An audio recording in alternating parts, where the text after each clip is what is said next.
Sorry about that. Good evening. The song we were listening to there is Jacob Zuma dancing. Very pleased with himself. Ben, welcome. What do you think of the South African elections? Good day to you and good day to everybody. Yeah, I think we had waited for a long time, also eagerly waiting for these elections, just because they have a bearing, not only in South Africa but SADC and Africa as a whole. So yeah, they're here and they're done. The results are out. I would like to say, from a Zimbabwean point of view, I think it was a good, well run, election. I don't see, as compared to how Zimbabwe manages its things, its elections. I would say it was a very good election overall. I could see transparency, I could see organization, I could see everybody being involved, especially in the command center itself. So I would give it a thumbs up, in terms of a democratic process. A lot may have seen something otherwise, or a few have got, will not agree with me. But from my own point of view, I would give it a full bill, a full clean bill of health.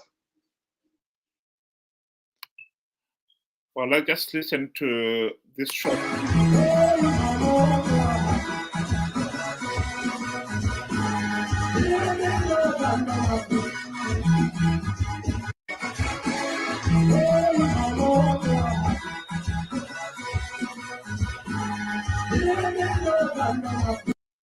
There is the man himself, Jacob Zuma. I think he was the big surprise, in the sense that he formed this party, this Umkhonto weSizwe party, only about 6 months ago, and he came third in the results with a respectable 14 point something percent of the votes.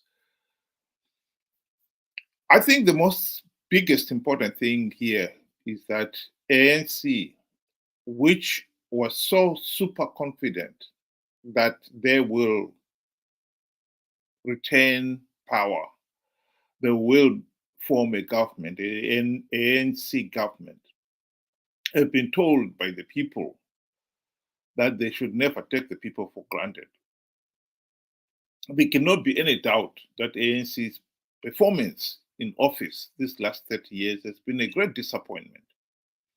So that, to me, has sent a clear message, not only to South Africa, not only to SADC, but I think to the rest of the African continent, that this idea that once a party is in power, it cannot be removed, should be put to bed for once and once for all. And I think the mold has been broken. And the fact that South Africans themselves have accepted it, including ANC, is a good plus. And I agree with you. The elections were conducted in a peaceful manner. In itself, another plus, because for most of Black Africa, at least, holding free, fair, and credible election has not been the norm.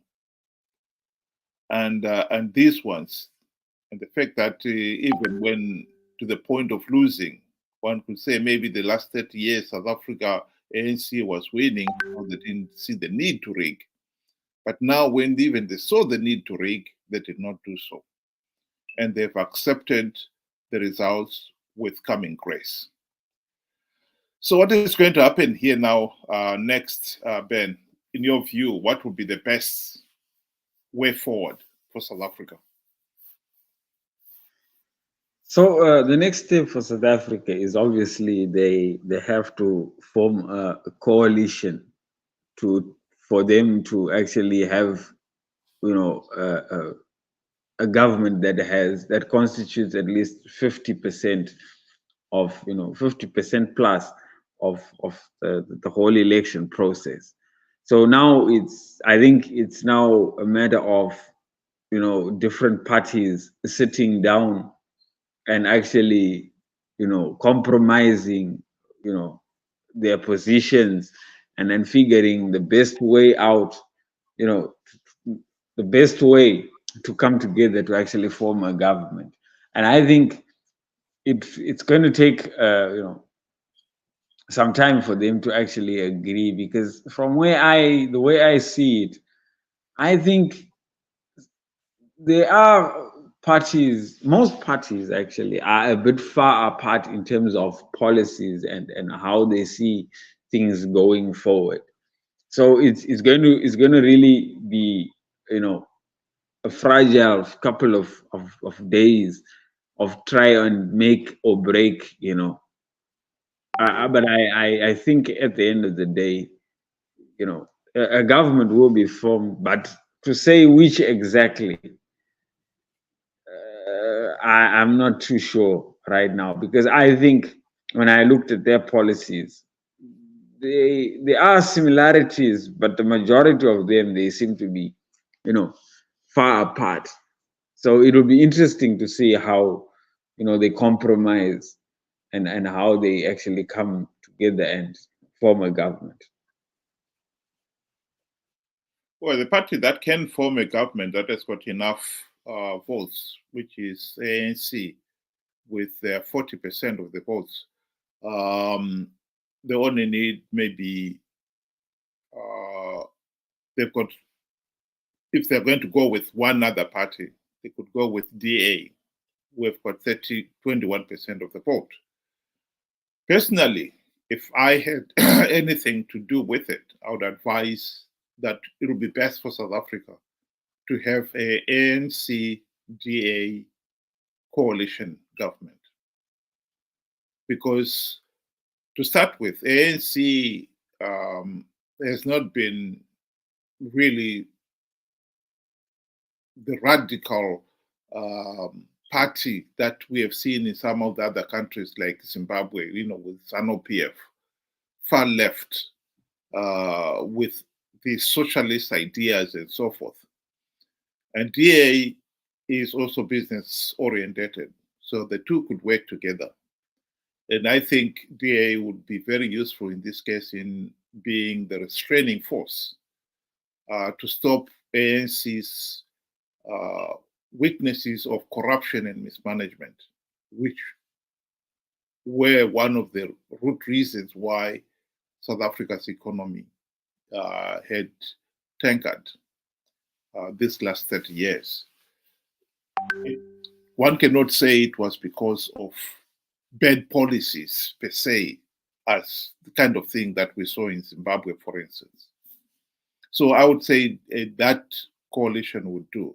But nonetheless, even if DA is not in the government, it will form the main opposition party. And I still think that ANC teaming up with EFF and one other small party to get them over the line could form the government, and DA as the main opposition party could still produce a very competent government for South Africa, taking the country forward. So at the present moment, I personally, from what I've read, it sounds like maybe ANC DA coalition is on the cards. But at the end of the day, even if that doesn't happen, I would still say whatever government emerges out of this will be good for South Africa. Because I think ANC has had its wings clipped to the point where for the First time after 30 years, ANC will now start looking at governing the country competently and focusing on that, knowing fully well that mismanagement and corruption, they cannot sweep them under the carpet, which is a good thing for good governance. What do you think of the ramifications of ANC failing to win a clear majority in South Africa, to SADC and to Zimbabwe in particular? I think it's a positive because, I mean, we know not just ANC, but South Africa as a government has played a major role in both SADC and Zimbabwe.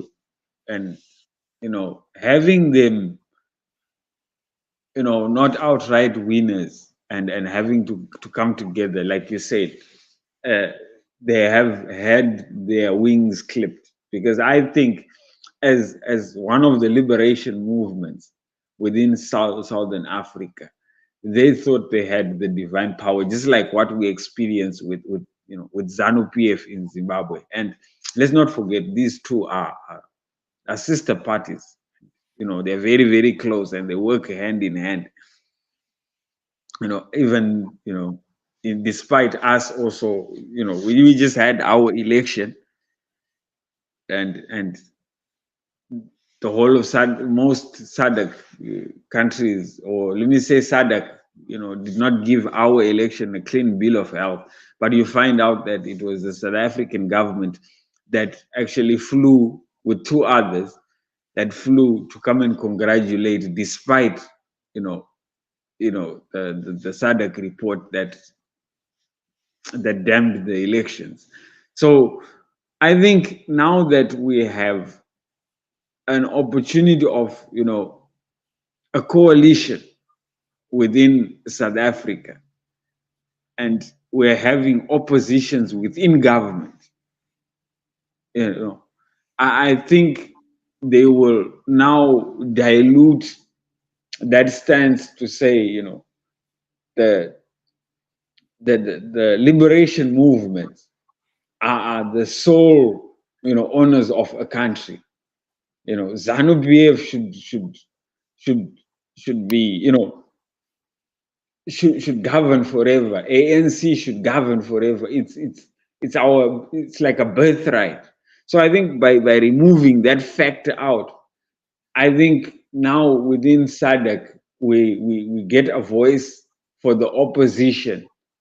We just don't, have that South Africa rubber stamping, all liberation movements, despite the flawed elections and all that, So I think this goes a very, very, very long way, and it's a very, very big a positive for Southern Africa and for Zimbabwe. Now at least, without South Africa playing a major role in giving bills of health to something that is so flawed, we have a chance to fight against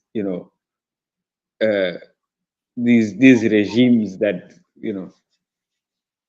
that do not want to follow democratic processes, that just want to govern by hook, by crook, by rigged elections too. So I think this is a very big positive. And like a lot of South Africans were saying, why are Zimbabweans so interested in our matters? And they were, posting their opinions. But they forget that, it was South Africa too that came to Zimbabwe, despite our elections being deemed flawed. They came, they gave it a good bill of health. They supported it. So yes, we have every right to comment on what is happening in South Africa, because South Africa has played a pivotal role in the governance of Zimbabwe by also supporting an illegitimate government, by supporting ZANU-PF. So through that, I think now that There's been dilution in there. The wings have been clipped. There's somebody that will tap on the back to say, no, no, no, no. There's democracy. We should follow that stance. I think South Africa or ANC will have to put the brakes on that. That's my opinion. Well, I totally agree that I think these elections have sent a clear message to ANC that its hopes of retaining power by virtue of we are the party that liberated the country, that does not wash anymore. That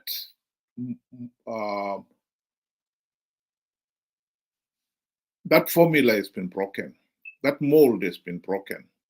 And now that it has been broken, I think you'll find that ANC, even if it is the main party of government in the government that is going to emerge in a few days or weeks' time, the party will know, following that its old policies of propping up regimes like the ZANU-PF regime in Zimbabwe, is simply not going to be allowed anymore. I think we are seeing the end of ANC blind support of ZANU-PF and other liberation war parties in the region.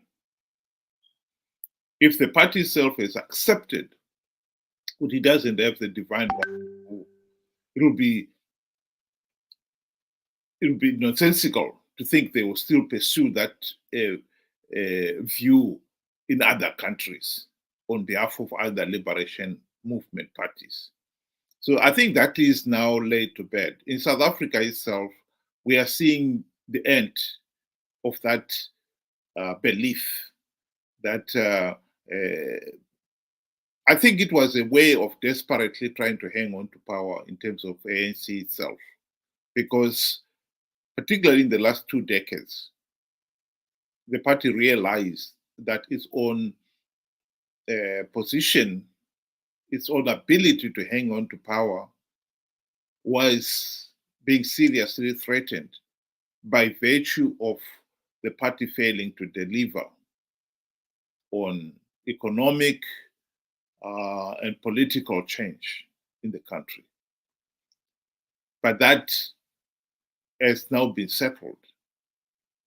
The people of South Africa have spoken, and they've punished ANC for failing.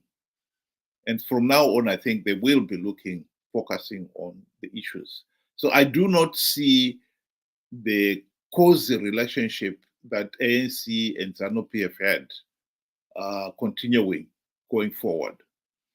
And I think ZANU-PF itself, although they're trying to put up a brave face and pretending that the election of Africa will not change their relationship with the ANC, that is us pretending to put up a brave face. They know that that relationship has changed, and has changed for the good. And any hope that if, for instance, we were to have a repeat of the last year's elections, South Africa and President Ramaphosa would have taken the same view as many of the other SADC countries' leaders did. In other words, would not have participated or witnessed the inauguration of Mnangagwa. So from now on, I think ZANU-PF knows that they are on their own. And any misstep from now on, they can expect that SADC will look at it with a critical eye. And if they've got to explain for it, they'll be asked to explain for it. If they're going to be punished, they will be punished. So I think this is a really significant point, particularly in the SADC region, where South Africa was the dominant player. And unfortunately, the last 2 decades, it had started playing not so much in the interests of good governance, but more to preserve its own position, to secure its own continued hold on power by trying to promote bad government in other countries in the hope that that it will be able to use the same system to sustain itself. I think that point is made. But do you think ZANU-PF itself has learned the lesson? Are we going to see a change in ZANU-PF behavior, in your view? So ZANU-PF has, let me say, has responded through, the presidential spokesperson, George Charamba, and he is of the opinion to say, it's the sad day to see that he blames Zuma for being a sellout, of the party, because I believe also Zuma has took a big chunk out of ANC, because he was actually in there. So they're of the opinion that Zuma is the one that has sold out the movements, the liberation movements, and and they have their narrative to say, by virtue of the ANC not being able to form a government, the country has been sold to the West. So that was what he was tweeting on his X handle. But to answer the question, to say, have they learned a lesson? I don't think so, because I mean, here they are already in defensive mode.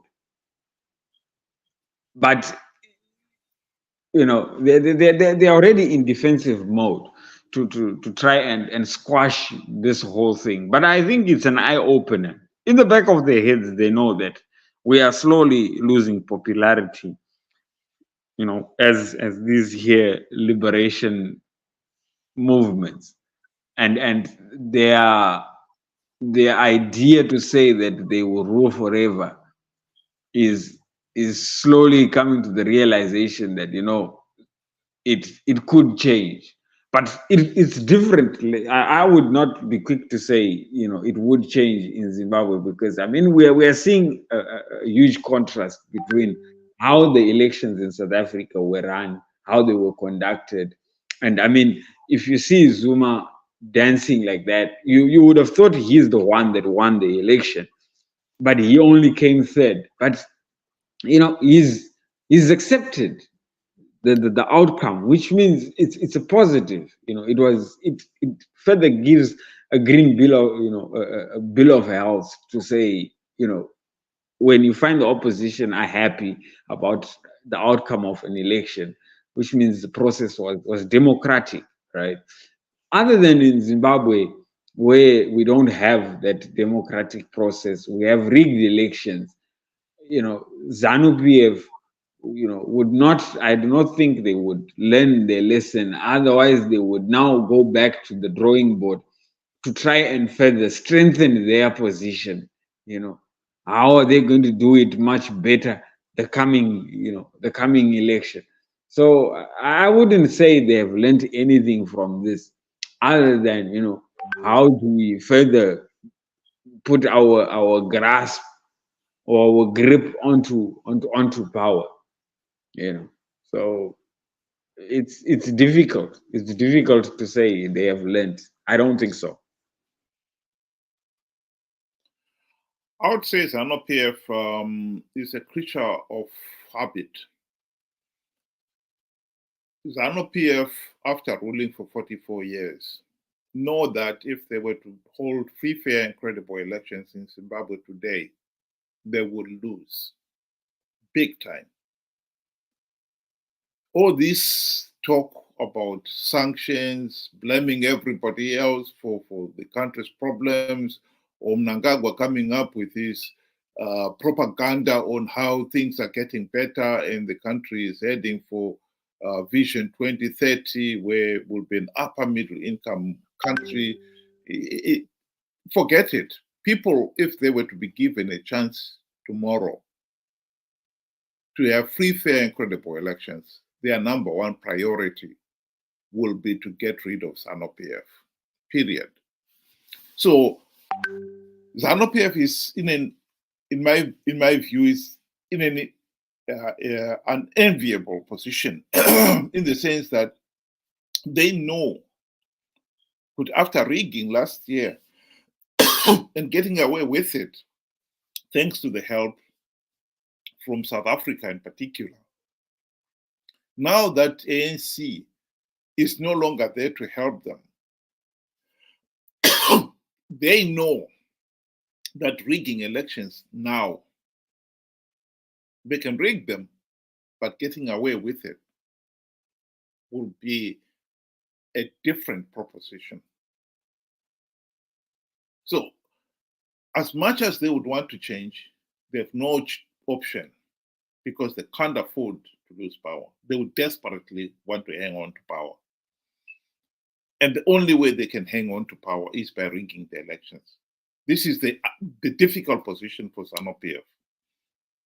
And if they rig the elections, particularly when you think that last year's elections were condemned by everybody, including SADC and the AU, and ANC itself has been heavily criticized for turning a blind eye to those realities. Yes, they can still manage to do their political manipulations behind the scene, i.e. create this corrupt and incompetent and utterly useless opposition and get them to participate in the hope that they can still get away with another rigged election. Last year, CCC participated, and they never challenged, actually. Unlike in 2018, they never even challenged the result, and thus allowing ZANU-PF to waltz with the rigged elections. But that did not stop SADC itself condemning those elections. And the party, ZANU-PF, in typical ZANU-PF style, tried to condemn those election observer team, particularly Dr. Neves Mumba. But that had no effect, because at the end of the day, SADC as a regional body accepted the damning report from the election observers. And that is now on record, that Zimbabwe's 2023 elections were flawed and illegal. So I think Zimbabwe is really in a tight position. I don't see them embracing change, but they know they have no choice but to embrace change now. Any missed step from now on could find themselves being denied political legitimacy. What happened in 2008 could well happen in 2028. And this time, they cannot count on South Africa to come to their aid. That is one reality that, whether ZANU-PF guys want to accept it or not, that is a political reality that they have got to accept. And they have to accept it. And there's no other way out.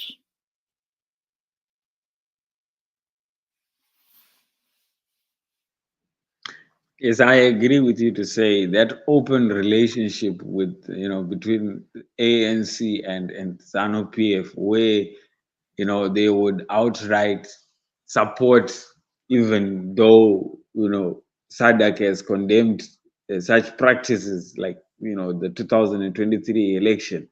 I think now for South Africa or for ANC, they know that that is a slippery slope to go and be found, in those areas. So I think yes, it has clipped their wings, and it has halted that relationship from expanding too far. So I think to some extent ZANU-PF are on their own when it comes to the legitimacy question. But it also comes down to us as Zimbabweans. Are we going to continue, operating or running elections under such environment? I think we still have a big part to play. Zimbabwe is very fortunate to find, we have had SADC come through for us, after a long layout. We have had, now recently we have just had, the ANC have their wings clipped, that they no longer cannot come into Zimbabwe and just rubber stamp whatever ZANU-PF deems is okay for them, right? So half the job has been done for us. I would say the bigger task or the first steps have been done for us. What is left is for us to finish through the work. Our first step should be the implementation of reforms. The second, is seeing through democratic process, free and fair elections after. And then after that, we should also make sure that we maintain that democracy. We have to maintain it. But like I said, the first steps have been done for us. We need to put our house in order and move forward. Well, on that note, I will just conclude with playing this video clip where Dr. Neves Mumba, who was the chair of the SADC Election Observer Mission in last year's elections, is reminding the people of Zimbabwe what they need to do to make sure that 2028 elections are free, fair, and credible. I'll just play that as a parting shot from me. Well, thank you so much. First of all, let me be clear that the changing of any dynamic or situation in any of our African countries is a preserve of the citizens of that country, in this case, the Zimbabwean people. An election observation team goes there to support the process by observing and being able to release a statement of our observations. That, for instance, in Zimbabwe, we raised several issues of transparency and also the independence of the Electoral Commission and things which happen in many other countries, But at the end of the day, once we produce the report and make it available to the Zimbabwean authorities and eventually to the Zimbabwean people, it really remains the preserve of the Zimbabwean people to fight for the freedoms that they need themselves and to correct those issues that have been observed. The reason why we have multiple observation missions is to ensure that, there is a comparison, taking place between the SADC report and the European Union report, the African Union report. And then they can see that those issues that repeat themselves in all these reports, it's up to the Zimbabwean people. And this is where I appeal to all political leaders, not only in Zimbabwe, especially the elections that are coming in Mozambique, that are coming in South Africa, in DRC. We have to make up our minds that, look, at the end of the day, once the people in the country are given an opportunity to monitor the elections, because they also monitor, it starts not during the day of the elections. They must make sure that the constitutional lacunas that can affect a good election are dealt with months before the election. And they must fight to ensure that there's a level playing field. They should never wait for the time when the election is taking place. They must also insist that the electoral commissions and the governments in those countries abide by international norms in holding democratic elections. And this fight must be more vicious before the election comes. I think he has put it beautifully. I think on this platform, what I would like to assure the listeners is that we are going to continue that fight to make sure that 2028 elections are free, fair, and credible. If we cannot achieve that, then we must make sure that people do not participate in flawed elections to give ZANU-PF legitimacy. Because one of the things that undermined SADC's ability to take ZANU-PF to task last year was the very fact that the opposition participated in those flawed elections in their numbers. And they conned the ordinary Zimbabweans to participate too. Nearly 2 million people voted for Chamisa. Why are you voting? Why are you participating in an election process that is so flawed, so illegal, that afterwards you turn around and say, oh, the elections were flawed? But you knew that all along. And you also knew that by when you participate, you give ZANU-PF legitimacy. That kind of foolishness is what we've got to confront and deal with. We know that there are many Zimbabweans who are ignorant of what is happening. They are easily conned into participating. But that has got to end too. As a voter, you have got to understand. Right now, one of the things that Zimbabweans out there must be doing is holding Chamisa and company to account. Why did you say CCC was going to win big and that you had plugged all the vote rigging loopholes when you knew you were lying? That is the function of a citizen, to hold those in positions of power to account. What the South Africans have done is hold ANC to account. In Zimbabwe, we cannot hold our politicians to account because the elections are flawed, because the elections are rigged. We have got to stop the process of rigging elections. And this is an issue that we are going to follow on and be fighting to achieve in the coming weeks, months before the 2028 elections. Thank you very much, Benjamin. Do you want to give your closing remark? Thank you. I think you've touched on almost everything. It's now left to us. You're right. It's now left to us to do the right thing, to find our way, to do the most sensible thing. Democracy just does not pop up. It is something that we have to work to attain, and then we have to maintain. So the process is a long process, but it starts by doing the right thing. What is the right thing? Without any reforms that even SADC pointed out, even the AU pointed out, like what the Honorable Mr. Mumba said there was, we are looking at the similarities within the reports. Those need to be fixed. And the similarities are the same. The similarities in 2023, 2018, 2013, and beyond, are the same. So definitely, which means there are aspects that need to be fixed. And we know them. I don't think, we need them to be pointed out. We know what is wrong with our elections, but we still go and participate fully knowing that this is what is wrong. I think that must stop. And once we have stopped that, we have the ability to start demanding something that is real. If we continue just operating and just saying we are just going for these elections, knowing that ZANU-PF is going to rig, there is no way for us to start demanding for something that is real. So we have to want something that is real first.